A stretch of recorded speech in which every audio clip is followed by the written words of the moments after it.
சுதந்திர போராட்ட வீரர்களின் வரலாற்றை சிதைக்க ஒன்றிய பாஜக செயல்பட்டு வருவதாக தமிழ்நாடு காங்கிரஸ் கமிட்டி தலைவர் செல்வ பெருந்தகை குற்றம் சாட்டியுள்ளார்.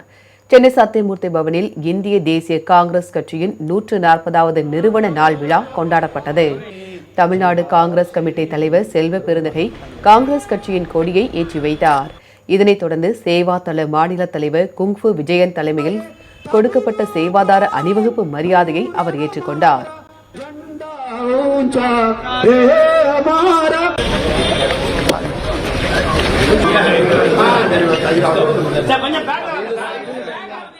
இந்நிகழ்ச்சியில் தமிழ்நாடு காங்கிரஸ் கமிட்டி முன்னாள் தலைவர் KV தங்கபாலு, தமிழ்நாடு காங்கிரஸ் கமிட்டி அறக்கட்டளை தலைவர் சுதர்சனம் நாச்சியப்பன், கிராம கமிட்டி ஒருங்கிணைப்பாளர் பீட்டர் அல்போன்ஸ், மாநில துணைத் தலைவர்கள் கோபண்ணா, சொர்ணா சீதாராமன், SC பிரிவின் தலைவர் ரஞ்சன்குமார், மகிழா காங்கிரஸ் தலைவி ஹசினா சையத் உள்ளிட்ட பலர் கலந்து கொண்டனர்.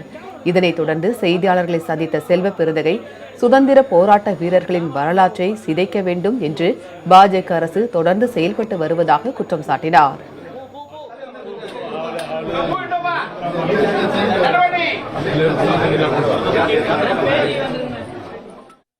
இன்றும் விடுதலை போராட்ட வீரர்கள், சுதந்திர போராட்ட தியாகிகள் அனைவரும் படமாகவும் பாடமாகவும் இந்த தேசத்தில காட்சியளித்துக் கொண்டிருக்கிறார்கள். இதையெல்லாம் சிதைக்க வேண்டும் என்றுதான் பிஜேபி அரசு தொடர்ந்து செயல்படுகிறது. ஜனநாயக சக்திகளோடு கைகோர்த்து முறியடிக்க வேண்டும்.